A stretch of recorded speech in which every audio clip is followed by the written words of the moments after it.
This is Robert Mackenzie reporting on the newest and in some ways most important nation in the world, Ghana, the first African colony to achieve full independence. It's not every day that a new name is written on the map. Here on the west coast of Africa is this land of 5 million people, known for centuries as the Gold Coast, a British colony since 1874, but now from March 6, 1957, Ghana. Accra, the capital of Ghana, stands on the Atlantic coast. The people of Accra love to enjoy themselves, and in the dance halls, the Kalamazoo Shake Your Head, Weekend in California, and the Super Service are just three, they dance to the local high-life music. This liking for vivid names extends even to the transport system.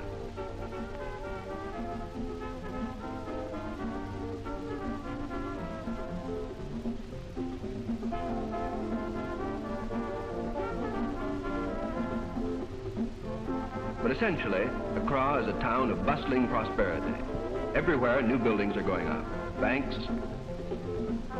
offices, libraries, museums. Yes, this is a museum.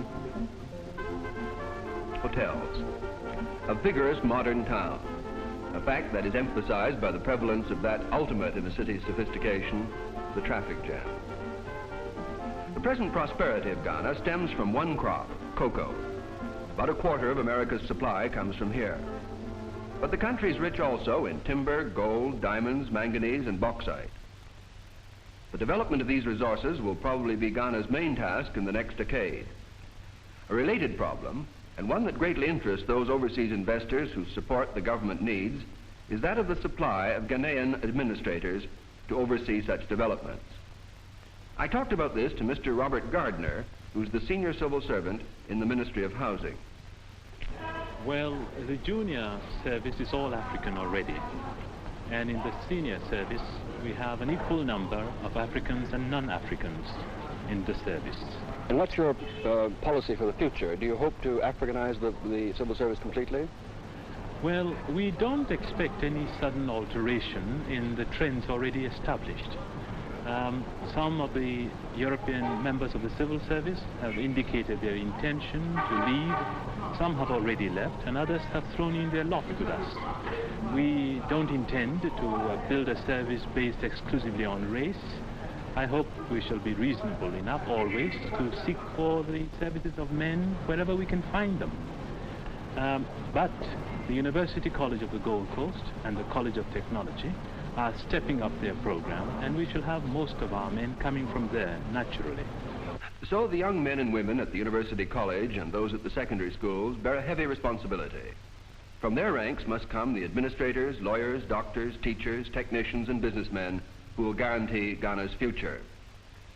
One of the surprising and hopeful things about this country, to those who know only the parts of Africa where women are subjugated, is the place of women in Ghanaian society. I have with me now Miss Gloria Adai, who is a commercial officer in the Ministry of Trade and Labor here in the Gold Coast government. Tell me, Miss Adai, how are women getting on in the struggle for equality here in the Gold Coast? Well, Mr. Mackenzie, we haven't had to struggle for equality here. We have had it so far as I can remember. In traditional life, too? Both legally and in traditional life. Legally, we have had the vote same time as the men had it, and we have equal pay for equal work. In traditional life, too, women are not entirely subservient to men. In fact, our system of inheritance, which is through the mother, gives women a lot of property, and that gives them a lot of influence in traditional life. Well, now, what part do women play in the contemporary community here in the Gold Coast, in business, for example? Well, in business, we have a group of remarkable illiterate women whom we call the market women. They deal in retail trade, and it's estimated that they handle about 2/3 of the retail trade here. As much as that? Yes, the remarkable thing is that they keep no-cost accounts, but they handle huge turnovers, and it's very difficult to swindle them. And what's the place of women in the professions here? Oh, in the professions, more and more women are entering them. We have women lawyers, women doctors, women in the civil service, and so on. And I feel that as opportunities of education for women widen, so there will be more women in the professions. Do boys still get a preference over girls in education? Not these days, Mr. Mackenzie. I think parents are realizing that today it's a very good thing to educate their daughters as well as their sons. And what about women in politics? Oh, well, in politics too, women wield a very important role there. Actually, there has been only one woman elected to the Legislative Assembly so far. But in the party organizations, both at the national and the regional levels, women play a very active part.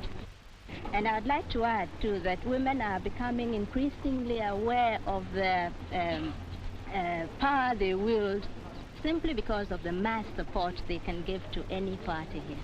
Ghana has a parliamentary democracy on British lines, and every adult man and woman can vote. There's tremendous interest in politics and a vigorous and varied press. This verbatim report of a 4-hour-long speech on the Constitution by the Prime Minister quickly sold out its first printing of 5,000 copies. But over half the population of Ghana is illiterate, and some observers have questioned whether you can operate a democracy in such circumstances. However, candidates are represented on the ballot papers by symbols, and the system has worked well during the 3 elections in the past 5 years. The turnout of voters has been about the same as in an American election. But for the future, the problem of illiteracy has been tackled on a vast and inspiring scale. To begin with, every child in the Gold Coast is now assured of primary education at least. For adults, too, there is opportunity to learn, and their enthusiasm for learning is boundless. The program ranges beyond reading and writing to hygiene, nutrition, child care, and citizenship. Much of this work comes under the general name of community development, in which subject an American visitor to Ghana, Monsignor O'Grady, is an expert. Monsignor O'Grady, the Christian Church has played an important part in the history of Africa. Do you still see missionaries playing a role in an independent Ghana? I think that they can play a very important role in community development, and this is precisely the point of view of the government. They want to involve them. They want them to assume more and more leadership, and I hope that the same type of leadership they've exercised in education, that our group, like our White Fathers, the Divine Word, and the African missionaries, that they will play the same role now in this large community development is their challenge in the new age. Now, Mr. O'Grady, what do you feel about what you've seen here compared to the developments of this sort in other parts of the world? Well, I was assured 2 years ago, when I came here first, by the leaders of community development around the world, that this was the place on which to concentrate if I wanted to get a real understanding of community development. And I came here, therefore, for the purpose of learning. I've gathered more and more enthusiasm as I passed, as the days and weeks passed in my last visit, and I find that it has grown in spirit and enthusiasm since that time. I'm beginning to feel that in this present tour, and I believe that today is the best thing of its kind in the entire world. Now, why do you say that? Well, I think there's more recognition on the of the potentialities of the people for helping themselves, and that the specialists are there, but the specialists are advisors to the people. They're not the controlling element in this program, but the people themselves, and that is the thing I want to emphasize.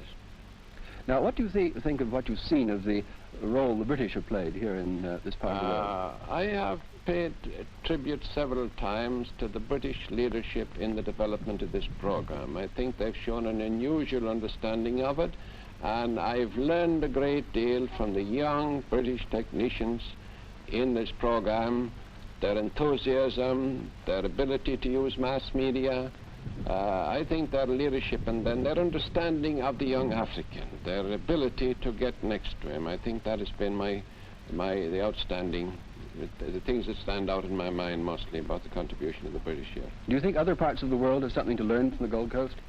I think every country in the world has, not only the undeveloped countries, but I feel that we in the United States of America, a highly developed country, a country of specialists, I think we have much to learn also.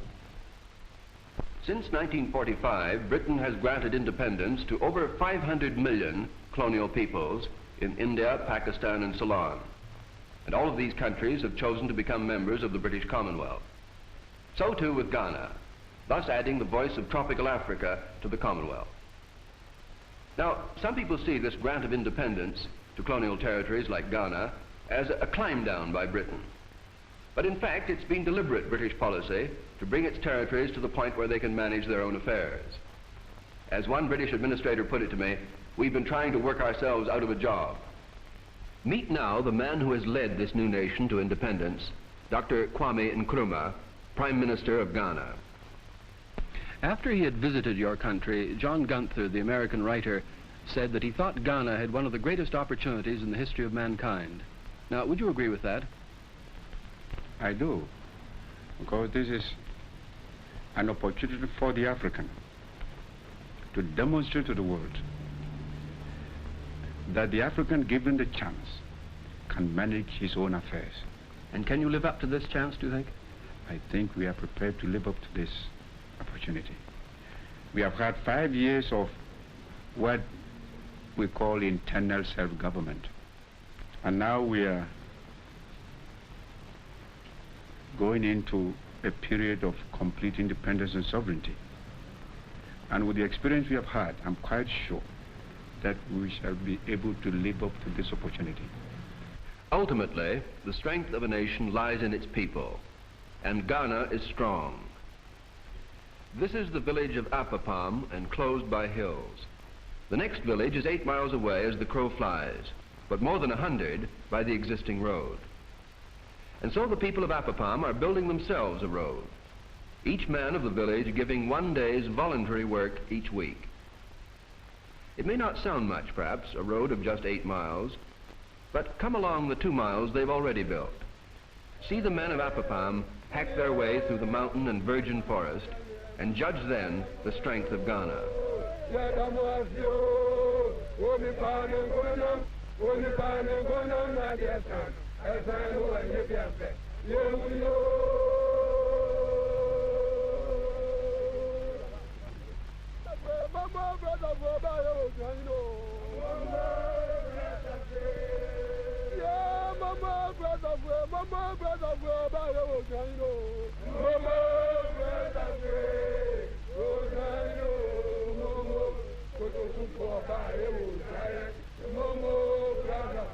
Mama, brother,